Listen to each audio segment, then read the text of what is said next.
Okay, Simon, welcome to Bergen. It's a blue sky.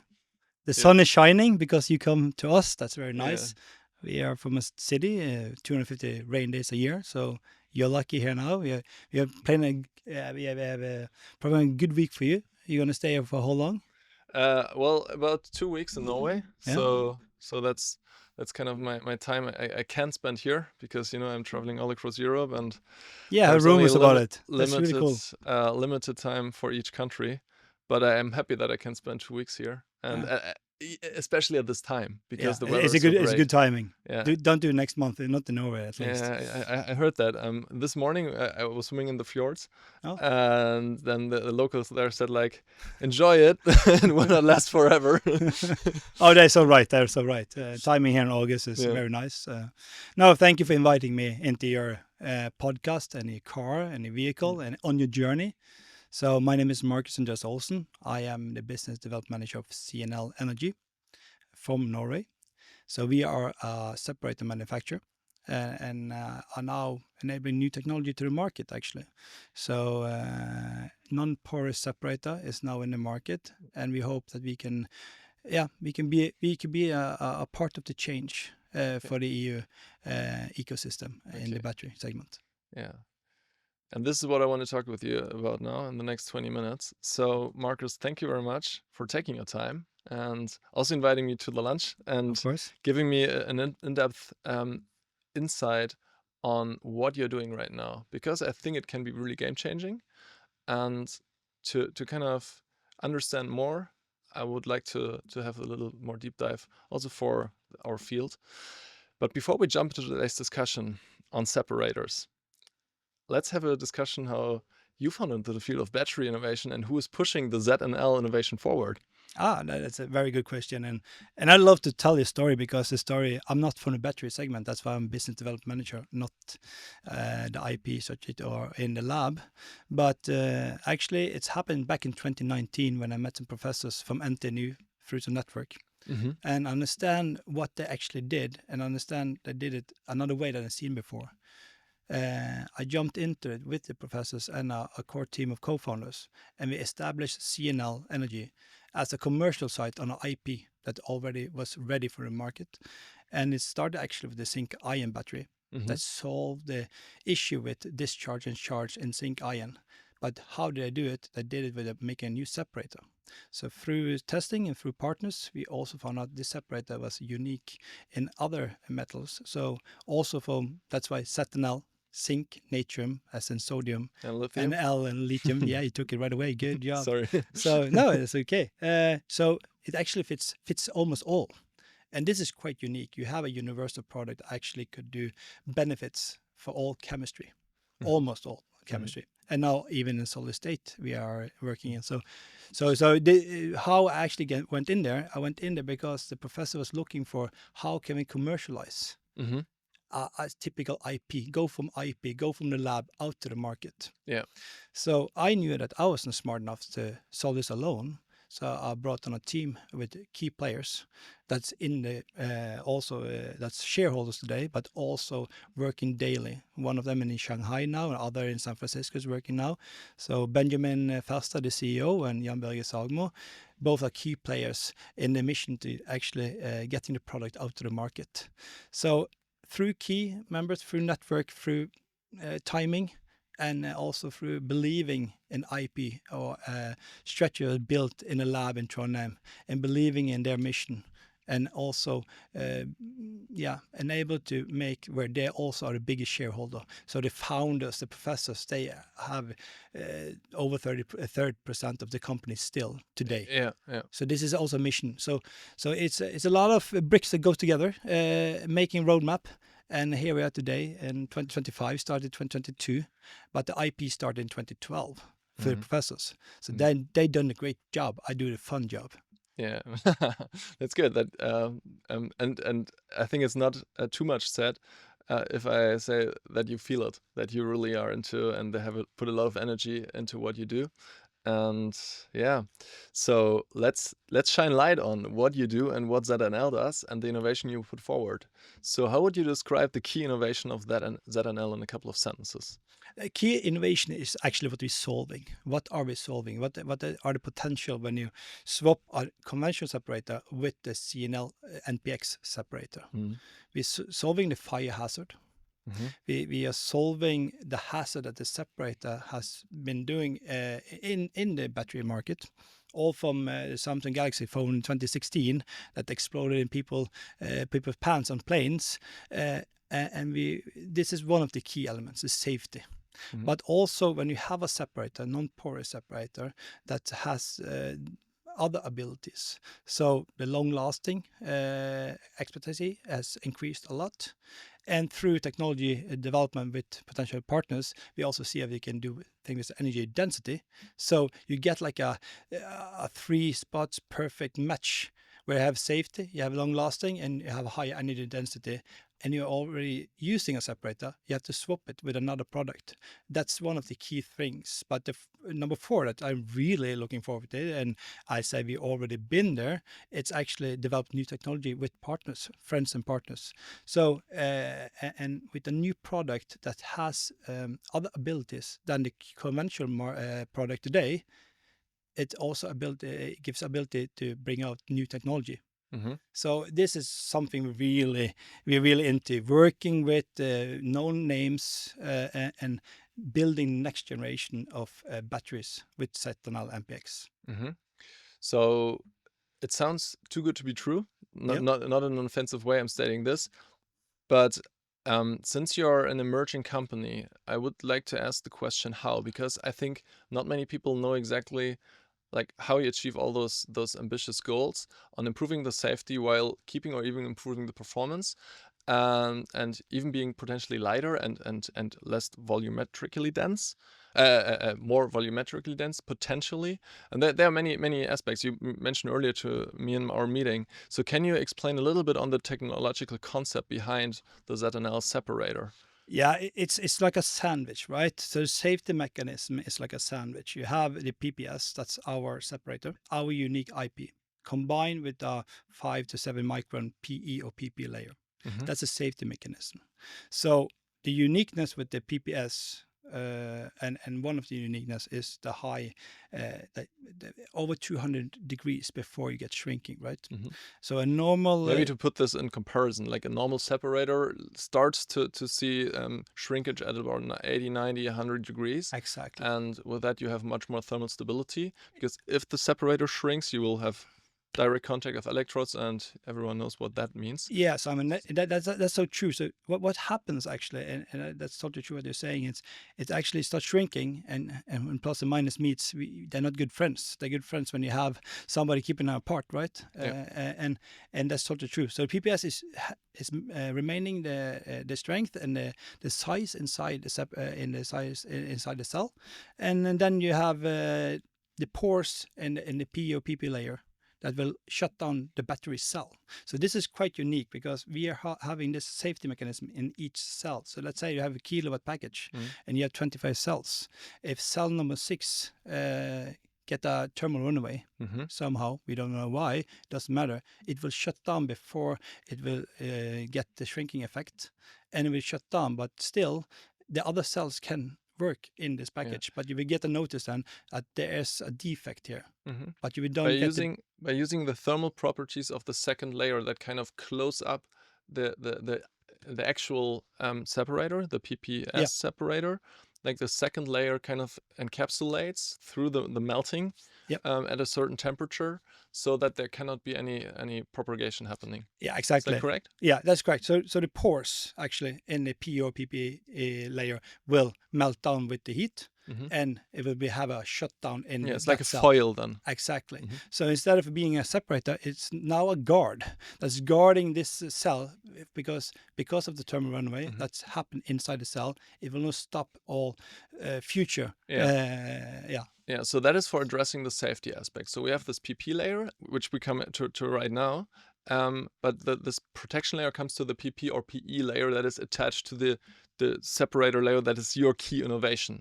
So maybe we segue over to this particular layer.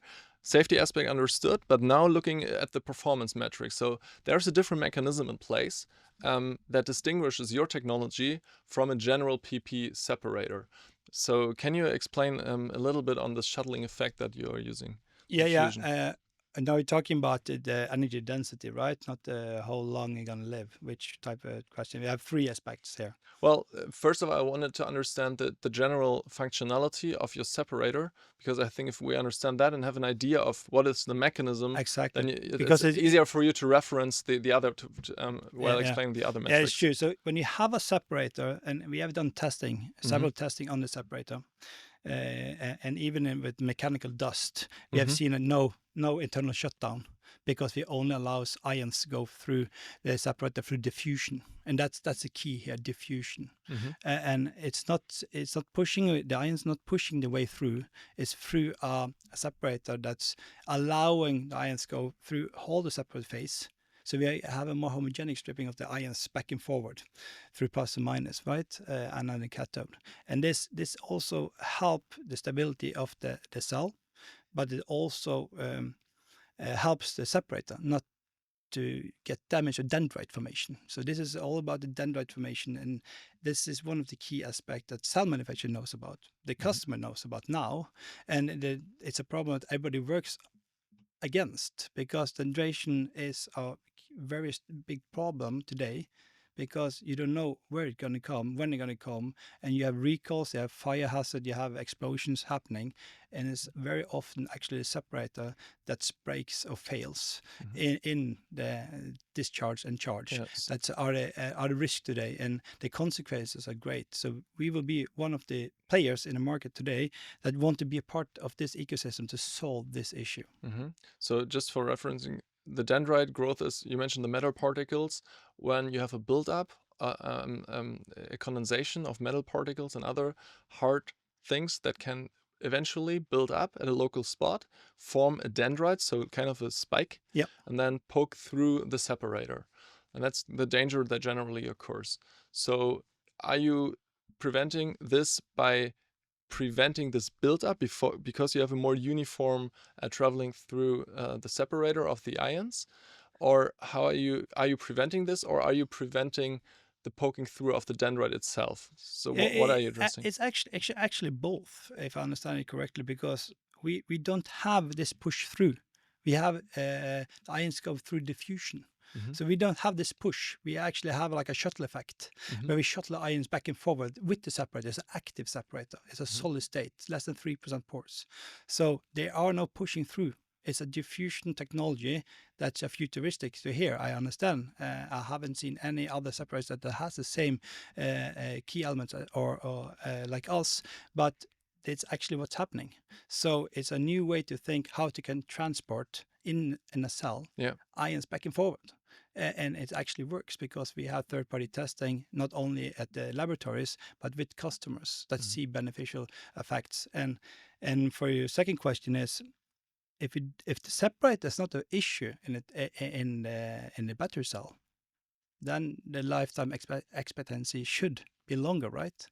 And this is also something we have tested, and we have actually in not in a lab with customer now cycles above 5,000 already, and it keep going. Okay. And this is and we always go out with numbers in details with partners.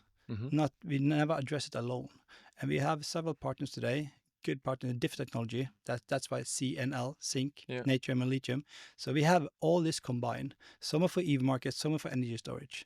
So it is actually a uniform separator that actually works in different ways in different markets for different technologies. Yeah, and I think that is promising. And I was also, you introduced me to a couple of insights that I'm looking forward to see, because I think once this is coming to the market on a larger scale, and then we address also the aspect of this campaign to really demonstrate that European innovation is bringing the industry forward. It just takes a little, and yeah, that's what I'm looking forward to. So, are there any other metrics that your innovation for the battery cell that your innovation addresses? Yeah, the last innovation or last matrix that I really appreciate is actually develop new technology together with partners.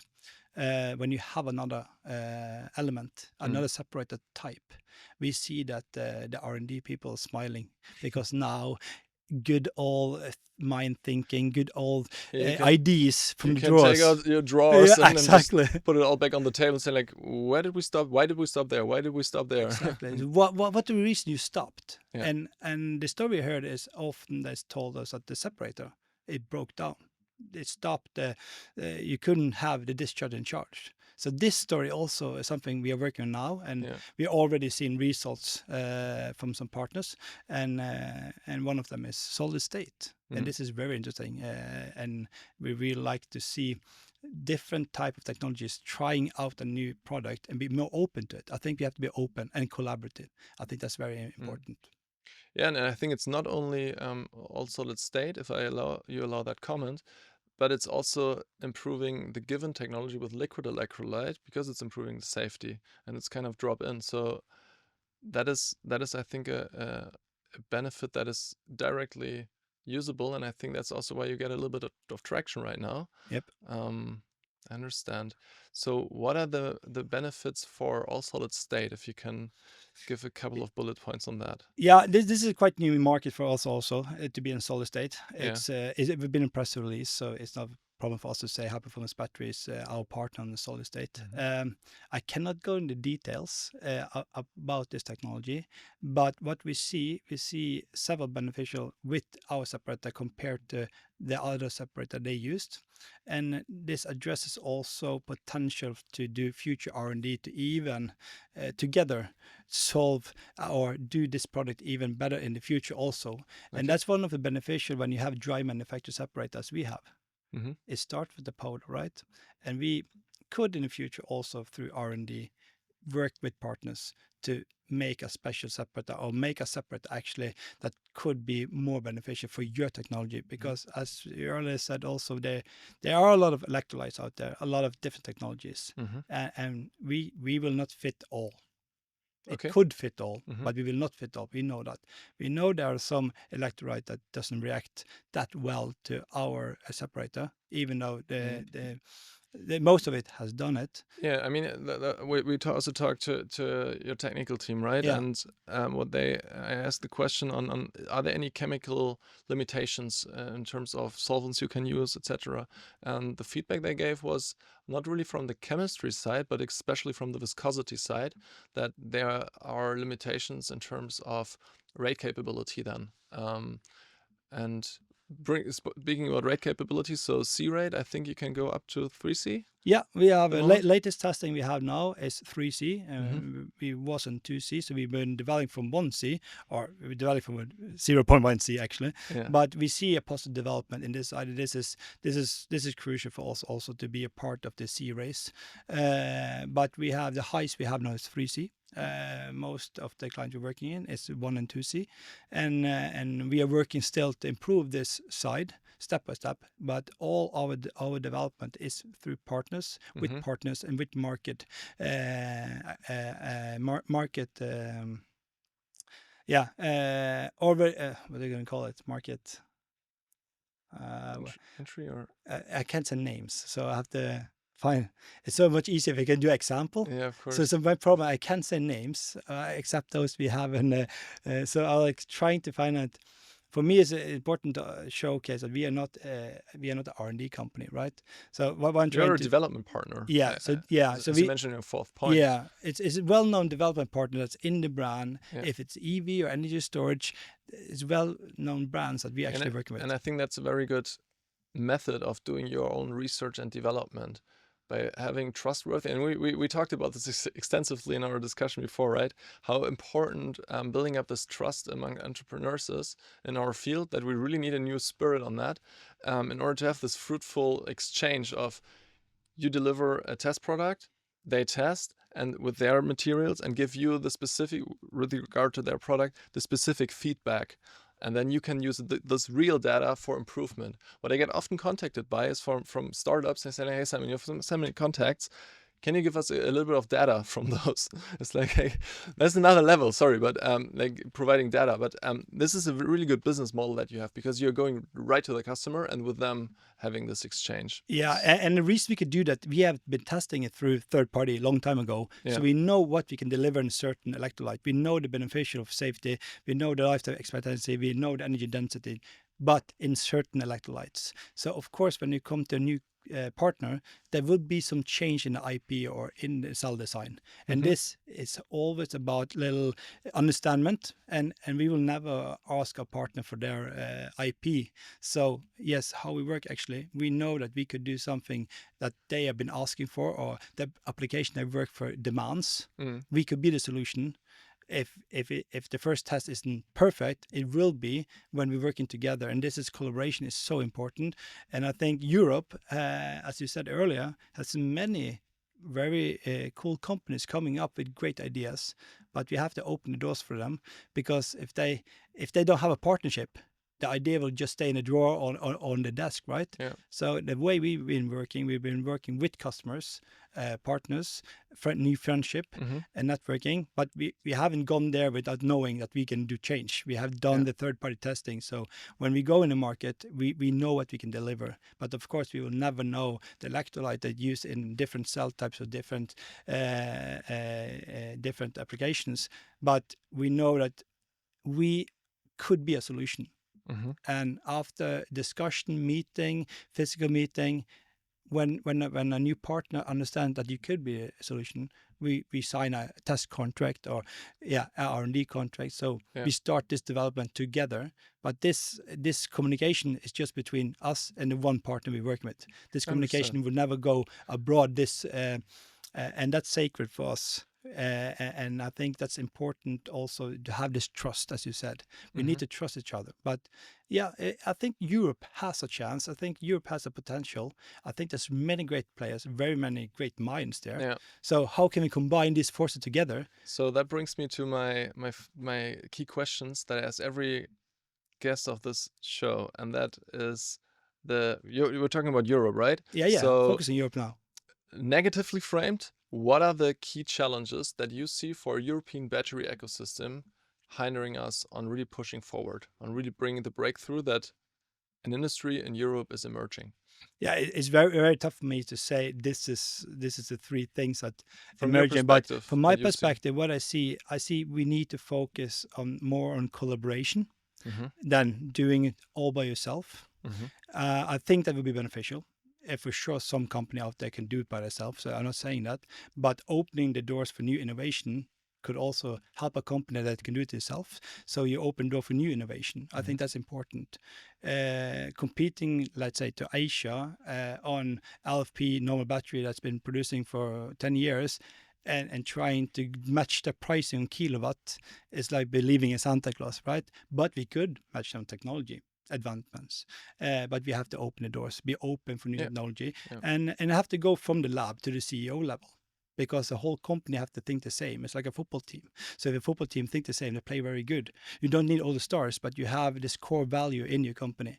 And the second thing I think is finance. I think companies, they spend too much on working on finance when they are actually market fit and market ready. The soft funding is too hard, actually. A small company going into EU funding for 100 million euros, they have to spend like at least a couple million euros just a consultant to write the script for this. And I think it's twisted a little bit harder than it should be, especially for the small companies. The big companies, they have the money, they can do the scheme. As in Norway, we see the big companies in Norway, they are best on soft funding.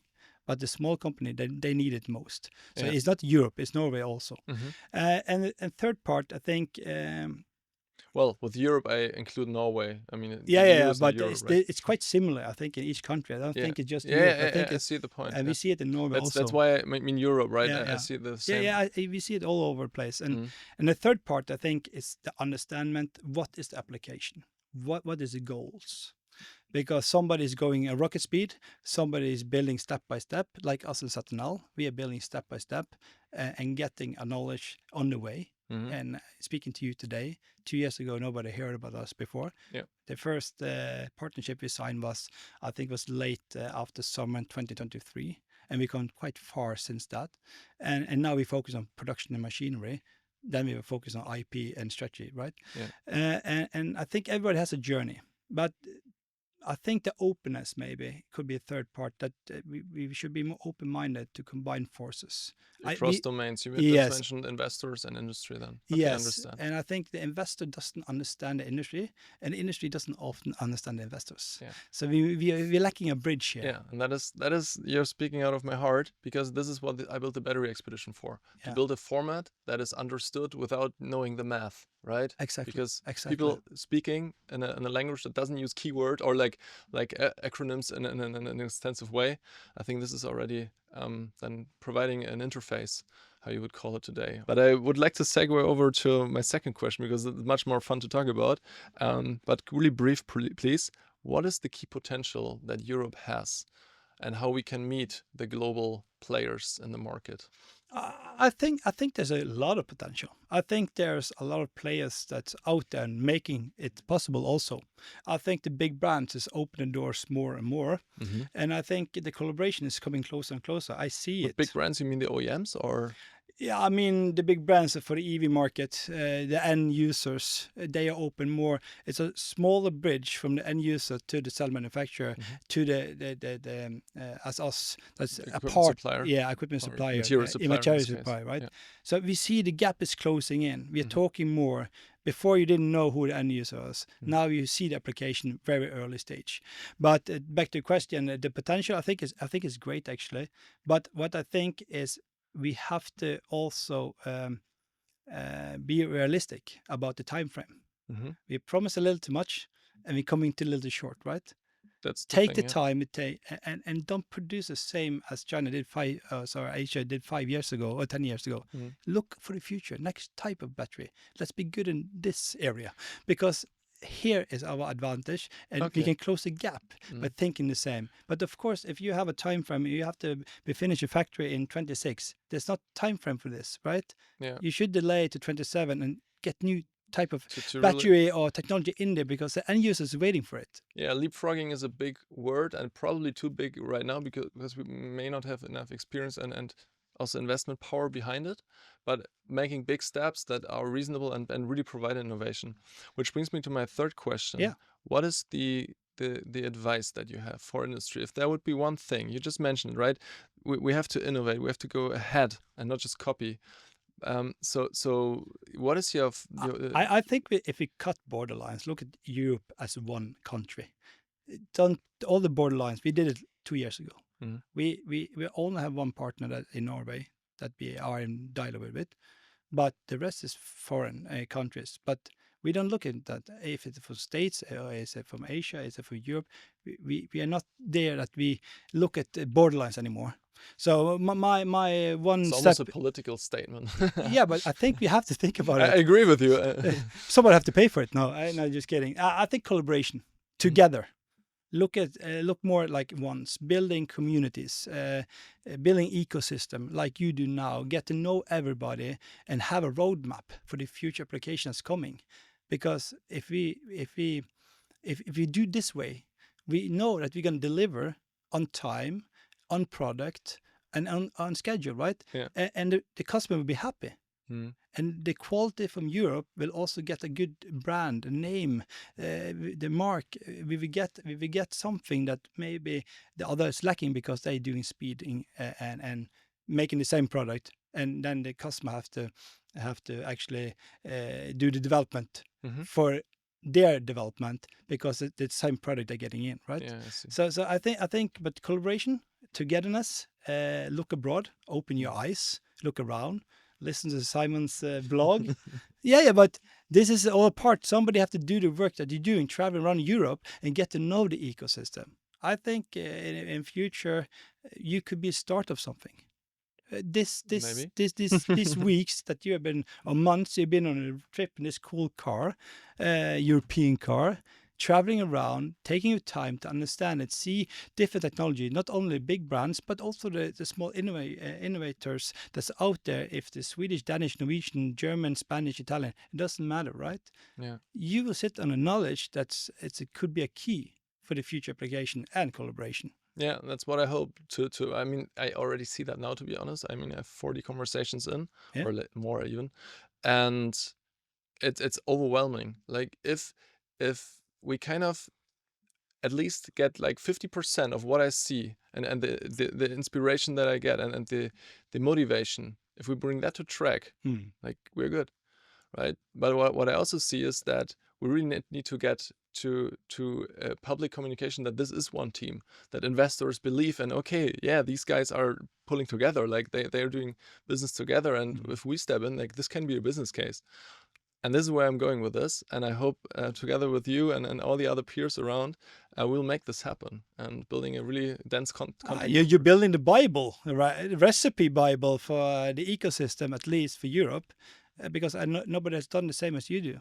Because German knows German, Norwegian knows Norwegian, Sweden knows Sweden, Spanish, and so on. But nobody's combined all forces and been in dialogue, understand the core values, the different technologies, and actually try to fit everything together and get the overview. And the overview we are lacking. There's so many great companies there. Cell manufacturers, innovators, smart people from university, people coming up, new ideas for young students coming up with new mindset. Yeah. It's important to keep them in mind also, keep them in pressure, because we need new innovation in the future also. We are here now, we're going to build the next 10, 15, 20 years with this technology, but in the end, there will be something else all over the roadmap, and somebody had to keep track on that. That's going to be you.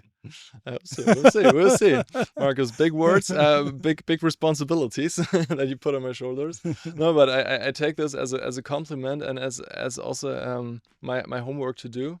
Now, having built up this potential and bringing it to the finish line, I think that's a duty. So, thank you very much for the open conversation, sharing with me your insights, contacts, and looking forward to further collaboration. As you said.